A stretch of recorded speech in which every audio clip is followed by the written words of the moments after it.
Bismillahirrahmanirrahim. Assalamualaikum warahmatullahi wabarakatuh.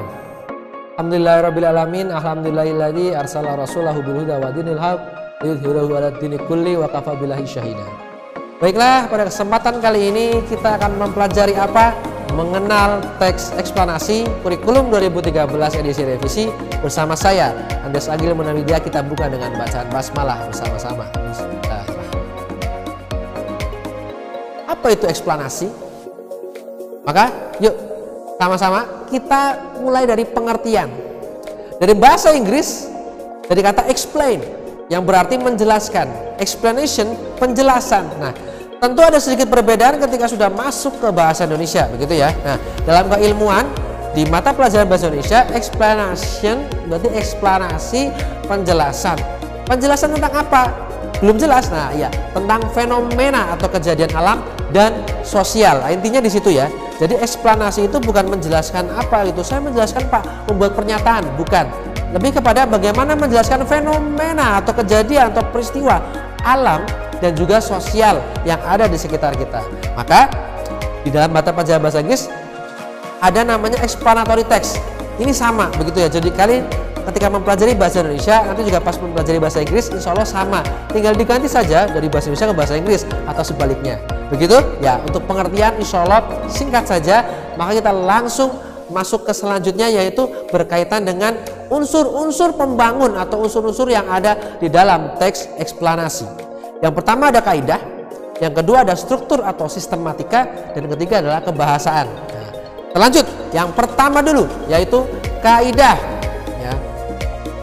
Jadi lihat di sini ada 3 hal ya berkaitan dengan kaidah. Yang pertama menjelaskan proses alami, bukan buatan manusia atau non prosedural. Nah, kalian bisa ini ya memahami ya. Kenapa? Karena materi sebelumnya apa? Betul, teks prosedur. Nah, yang kedua ini teks eksplanasi lanjutan dari prosedur, tapi ini bukan prosedural, artinya bukan buatan manusia. Kalau kita sudah memahami prosedur, maka kita harusnya bisa memahami eksplanasi. Karena apa? Ini alami. Maka tadi ada fenomena alam, ada fenomena sosial. Yang berikutnya, menjelaskan sebab akibat. Nah, ini harus digaris bawahi ya. Kenapa? Karena berhubungan dengan sebab dan akibat. Kenapa bisa seperti itu? Karena penyebabnya ini. Akibatnya bagaimana? Nah, terakhir dalam kaidah ada dibangun atas pertanyaan why, mengapa, dan how, bagaimana. Kenapa bisa seperti itu? Lalu bagaimana? Nah, kira-kira seperti itu ya. 3 kaidah ini silakan terus dipahami karena untuk dasar kita membuat teks eksplanasi, memahamkan itu, dan akhirnya menjadi hebat ketika membuat teks eksplanasi. Karena kenapa? Ini penting. Eksplanasi itu akan selalu ada, bahkan kalian lama-lama juga akan terus membuat ini dalam keseharian kalian. Dan kalau misalnya kita bicara terkait dengan media massa, nah teks eksplanasi sering menjadi dasar dalam membuat berita-berita dalam media massa, kira-kira seperti itu ya. Nah, lanjut kita bicara apa? Contohnya. Nah, ya kalau kalian masih bingung kaidah itu maksudnya bagaimana alam sama sosial. Nah, ini contohnya ya. Berkaitan dengan alam ya. Jadi kalian lihat kebanyakan intan dihasilkan dari pertambangan yang berisi batuan xenolit dan sedimen aluvial. Wow, bahasanya kok sulit Pak itu. Kami kan TKJ, kami kan SMK ini ya. Ini contoh saja ya. Jadi inilah contoh teks eksplanasi berkaitan dengan alam. Tentang apa? Proses terjadinya intan, proses terbentuknya intan, pembentukan batuan, kira-kira begitu ya. Nah, kalau di SMA ini berarti geografi. Tuh, bukan biologi tapi lebih pada geografi ya. Ada kata apa? Mengandung ini telah begini dari hasil begini, hasil tadi akibat ya. Maka ini yang masuk teks eksplanasi. Untuk sosial, nah ini berkaitan dengan apa? Korupsi. Pak, korupsi kan itu daripada menyatakan harus alamiah gitu, non prosedural. Korupsi kan prosedural Pak. Korupsi kalau prosedural bahaya ya. Fokusnya adalah yang positif. Nah, korupsi, kemiskinan ini termasuk sebuah fenomena yang seharusnya bisa kita hindari tidak terjadi. Nah, begitu ya. Jadi sedikit berbeda dengan prosedur, memang harus kita lakukan. Korupsi apakah prosedur dilakukan? Harus? Tidak, ngawur namanya ya. Nah, apabila disederhanakan, penyebab korupsi, ada kata penyebab korupsi, penyebab. Dua faktor internal eksternal. Nah, menjelaskan ya internal apa, eksternal apa. Kira-kira seperti ini contohnya berkaitan dengan teks eksplanasi yang alam dan sosial. Nah, kita lanjut ke kaidah lah. Unsur kedua yaitu berkaitan dengan struktur atau sistematika. Ya. Tadi mungkin Pak Andri lupa menjelaskan dalam materi ini kita akan berkaitan dengan berhubungan dengan KD ya, KD yang berhubungan dengan tes eksplanasi. Nah, salah satunya adalah struktur sistematika di situ ya, di KD itu. Maka ada 3 nih strukturnya. Yang pertama pernyataan umum, identifikasi fenomena. Kalau tadi fenomenanya apa? Yang alam ya, pembentukan intan, batuan tadi intan. Kalau yang sosial berarti berkaitan dengan korupsi. Yang kedua, deretan penjelas proses kejadiannya. Bagaimana sih korupsi bisa terjadi? Sosial tadi ada faktor internal, begini, sebabnya begini, akhirnya begini. Nah, gitu ya. Kalau dalam yang alam tadi ya tadi dibentuk dari pelabukan apa, menjelaskan. Berarti ini urut. Ya. Tidak boleh tiba-tiba lengkap. Makanya dalam tes eksplanasi juga harus memahami prosedural. Secara umum prosedur berarti urutannya tadi, tahapannya. Dan terakhir, interpretasi atau simpulan, ulasan kita. Nah ini ya, ini penting. Kalau kalian kembali ya ke materi yang dulu banget, ada namanya eksposisi. Nah di akhir ini kita menyatakan bagaimana sih akhirnya, simpulannya bagaimana, interpretasinya. Berarti intan itu bagaimana? Oh sangat bagus karena dibentuk dari pelapukan, dari tekanan-tekanan yang maha dahsyat. Akhirnya terbentuklah intan yang sangat berharga atau mulia, begitu. Nah, kalau korupsi berarti bagaimana? Kita harus menghindarinya karena korupsi dari faktor internal, eksternal itu buruk, penyebabnya buruk, terjadinya juga akan jadi buruk. Nah, maka kita harus bagaimana bisa menghindarinya. Nah, gitu ya. Bagaimana berkaitan dengan contohnya nanti, sabar. Masuk ketiga dulu, yaitu unsur kebahasaan. Nah, ini ya. Bisa dilihat merupakan teks non fiksi. Nah, jadi kalian tidak boleh cerita yang berlebihan gitu. Ya, karena bicara non fiksi tidak boleh berlebihan. Tapi saya lengkap ya, kayak yang warna kuning tadi itu agak kuning. Berbentuk narasi cuma sedikit berbeda ya, bukan berbentuk narasi tetapi prosedural dan ekspositoris. Bagaimana? Prosedural berarti tahapan-tahapan, maka ada kata lalu, kemudian, sehingga gitu. Kalau ekspositoris berarti apa? Harus ada unsur yang melekat yang menambah wawasan, sama sedikit berhubungan dengan eksposisi saya bilang katakan tadi ya. Maka tadi ada batuan senolit atau apa gitu, itu nggak paham Pak ya, karena memang harus ada. Itu adalah ilmu pengetahuan. Kita tidak boleh sekedar menjelaskan batuan terbentuk dari ada air kemudian selesai, tidak boleh ya. Harus ada unsur-unsur yang kemudian menambah wawasan kita. Oh ini loh terjadinya misalnya gunung berapi, bagaimana gunung meletus itu ya, bagaimana terjadi gempa dan sebagainya.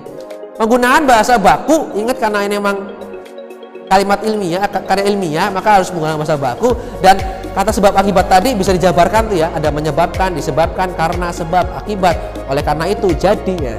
Maka kalau ada kata-kata seperti itu berarti dia adalah teks eksplanasi. Dan terakhir, sekali lagi saya katakan tadi ada hubungan dengan berita, maka menggunakan unsur 5W plus H.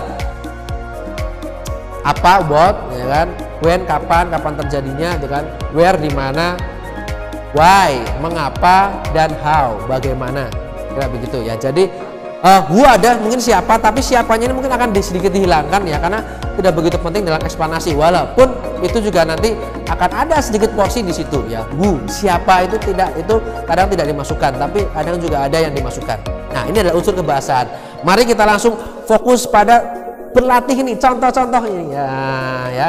Langkah pertama adalah membuat teks eksplanasi, yaitu buatlah pernyataan umum dari teks yang Anda buat. Nah ini contoh samping saya akan jelaskan ya, ringkas ya, semoga bisa menambah ilmu pengetahuan dan nanti bisa digunakan untuk apa? Berlatih membuat teks eksplanasi dari apa yang akan Pak Ade sampaikan di platform yang sudah kita miliki ya, smk.eduviki.id.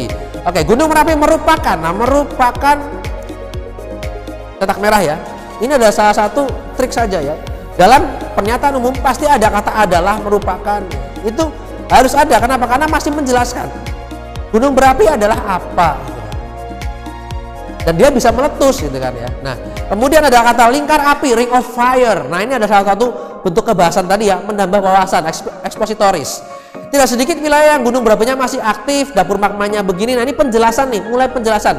Walaupun ada di pernyataan umum tapi sudah mulai ada penjelasan. Ini juga menjadi penting. Kan tidak mungkin tiba-tiba kita bicara gunung berapi, proses terbentuknya atau meletusnya. Oh ternyata ingin menyatakan atau ingin menjelaskan, mengeksplanasi proses meletusnya. Maka di situ ada apa? Lahar, ya kan, ada permukaan lewat corong, kubah. Nah, Pak, kubah itu kan masjid itu kubah nih. Ini ada salah satu juga ya berkaitan dengan diksi atau pilihan kata yang mungkin punya tipe yang sama tapi punya makna yang berbeda. Kubah di sini berarti dianggap sebagai mulut, ya, corong tadi berbeda dengan kubah ada di masjid, kubah kemudian gedung dan sebagainya, ya beda ya. Tapi secara umum dia akan disamakan seperti kubah karena ada di atas dan siap untuk meletus kalau nanti terjadi tekanan-tekanan. Nah tadi ya, tekanan-tekanan yang ya bisa dibuat secara manusiawi tadi oleh manusia atau alami. Tapi untuk yang eksplanasi nanti fokusnya ke alami ya. Lanjut, langkah kedua adalah membuat apa tadi? Ya apa? Deretan penjelasnya. Nah ya, meletusnya gunung berapi disebabkan oleh terdesaknya, tadi saya katakan ya, terdesak. Jadi ini bicara berkaitan dengan sebab akibat. Desakan ini pronomina, maka ketika bicara terdesak maka disambung lagi dengan desakan ini. Memicu apa? Gempa. Ada kata tadi ya, meletusnya gunung berapi lagi nih, ada kata meletus, sudah sama meletus. Di atas dikatakan meletus, ya sudah meletus begitu. Intinya fokus pada apa yang ingin kita sampaikan, penjelasnya apa, disambung dengan kata sebab akibat dan sebagainya ya. Kira-kira seperti itu. Nah, terakhir nih, kesimpulan dan interpretasi. Ini ya. Contohnya bagaimana? Nah, tidak selamanya dimaknai. Ini adalah salah satu bentuk apa? Interpretasi kita, simpulan kita, bentuk pendapat. Nah, ini boleh ya. Tidak selamanya dimaknai sebagai bencana. Kenapa? Karena akan banyak datang keuntungan. Oh ya. Tapi bisa jadi mungkin ada orang lain yang membuat teks eksplanasi berbeda. Gunung berapi memang menjadi sebuah bencana yang mengingatkan kita akan kekuasaan Allah. Boleh, ya itu boleh ya. Interpretasi bebas ya. Dalam hal ini bebas, tapi pada mengambil hikmahnya ya. Dan akhirnya apa? Sangat berguna bagi pembangunan. Soalnya ketika gunung berapi meletus, memutakan lahar dingin, nanti ada pasirnya, ada batu-batunya, bisa buat pembangunan, bisa buat bangun rumah tuh lumayan ya. Tapi memang diawali dengan bencana yang mungkin tidak semua orang suka. Ya kira-kira seperti itu ya. Jadi hikmahnya kalau kita bicara eksplanasi, seharusnya semakin membuat kita oh iya paham segala sesuatu yang terjadi peristiwa itu harus kita bisa maknai, dan semoga pemaknaan itu bisa mendekatkan kita pada Yang Maha Kuasa, pada Allah Subhanahu wa taala, pada hal-hal yang kebaikan, bukan malah jadi mengeluh atau mungkin udahlah nggak perlu. Termasuk pandemi yang terjadi saat ini ya, ini bisa dibuat eksplanasi loh. Jadi virus yang menyebar dan sebagainya, kenapa terjadi virus, kenapa terjadi penyebaran penularan dan banyak orang meninggal karena virus, ini bisa dibuat eksplanasi. Dan ini adalah spoiler sedikit ya berkaitan dengan apa yang nanti akan kalian buat. Nah, penasaran? Oke, kalau begitu silakan bereksplanasi ya, silakan bereksplanasi. Kita akan ketemu di smkit.eduviki.id. Di situ sudah akan Pak Andre jelaskan bagaimana cara-caranya, sama seperti nanti prosedur kita akan latihan nulis. Bismillah, ini adalah salah satu bentuk ikhtiar kita untuk meningkatkan literasi supaya bisa nulis baik dan nanti hasilnya juga maksimal. Wallahualam bishawab, kurang lebihnya mohon maaf dari Pak Andre. Insya Allah kita akan bertemu di materi selanjutnya. Terima kasih. Billahi taufiq wal hidayah. Wassalamualaikum warahmatullahi wabarakatuh.